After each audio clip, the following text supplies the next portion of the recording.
Size burada istediler mi sizden? 20 liralık kol değil mi? Bu da var değil mi? Birlikte yurda geliyorsunuz. Bir mülakat var. O mülakattan yani çocuklarınız, sizin çocuğa sorular soracaklar. Yurtla ilgili bilgi verecekler. Öyle artık o mülakattan sonra bu evraklarınızı teslim edeceksiniz. Zamanı?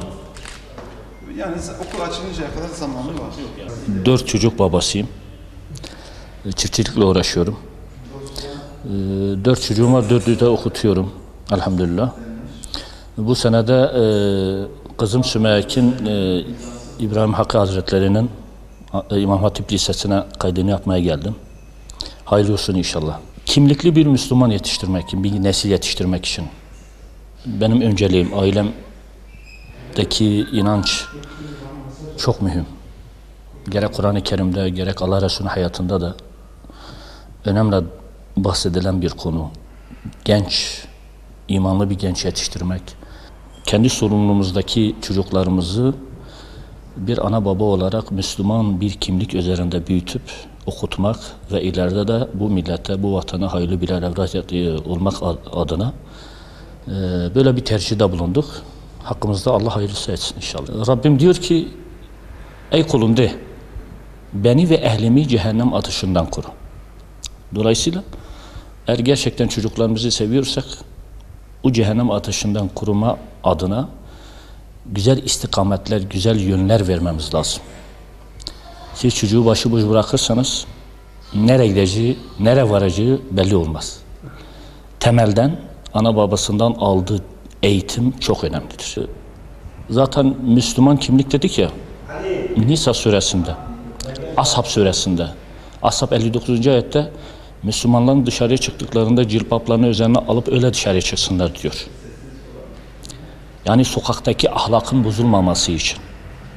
Yani örtüsüyle çıkan bir kızın, ey Müslümanlar, ey müminler, ey sokaktakiler, beni cinsiyetim üzerinde değil, insiyetim üzerinde bakın bana der o örtüsüyle.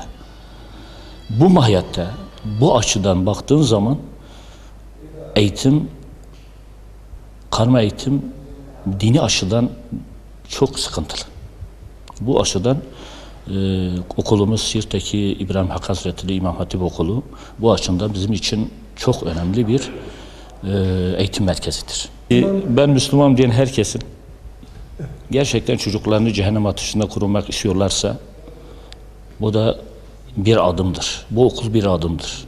Belki tamamı değil ama bir merdivendir. Hedefe ulaşmak için güzel bir adımdır.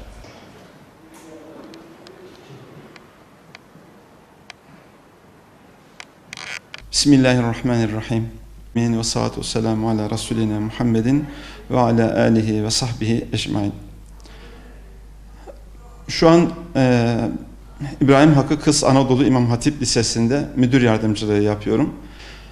Elhamdülillah 28 Şubat sonrası İmam Hatip liselerine karşı yeniden bir büyük teveccüh gösterildi.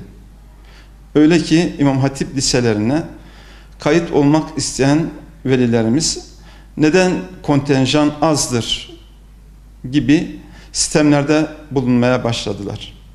Bu gösteriyor ki toplumumuz İmam Hatip liselerine karşı büyük bir değer veriyor. İmam Hatip Lisesi'nin önemi nedir? Benim yıllardır kafamda, zihnimde yer alan şey şudur. Benim kaç çocuğum olursa olsun mutlaka bir İmam Hatip Lisesi eğitiminden geçmelidir. Neden? Çünkü kendim yaşadım. Bazı artıları gördüm İmam Hatip Lisesi'nde. İmam Hatip Lisesi'ni okurken Arapça, Kur'an-ı Kerim, hadis, tefsir, fıkıh, akaid, kelam gibi İslami ilimlere karşılaştım. İlahiyatta gittiğimde bu kadar geniş bir şekilde bu dersleri görmedim. Ama bu dersleri İmam Hatip Lisesi'nden alırken gerçekten milli eğitimin müfredatında çok güzel bilgilerle donatılmış ve insanı yanlışlardan, uzaklıklardan, aşırılıklardan uzak tutacak bilgilerle donatıldık. devletimiz bize bu bilgileri verince hem devletimizi sevdik, milletimizi sevdik, halkla da bütünleştik. Çünkü benim dönemde ilk okulda bizzat benim yaşadığım eğitim öğretimde bana dinsizlik öğretiliyordu. Ama ben İmam Hatip Lisesi'ne, İmam Hatip Ortaokulu'na giderek manevi bir eğitim aldım. Şimdi de öğrencilerimizde şunu görüyorum. Öğrencilerimiz buraya gelirken büyük bir aşkla, şevkle geliyorlar. Özellikle buraya istekli gelen öğrencilerde, hele hele başarılı öğrencilerde gözlerinin içine baktığınızda İmam Hatip Lisesi'nin kendilerine kazandırmış olduğu bir aidiyet duygusu, bir ümit, geleceğe karşı, toplumuna karşı vazife, sorumluluk duygusu gelişmiş.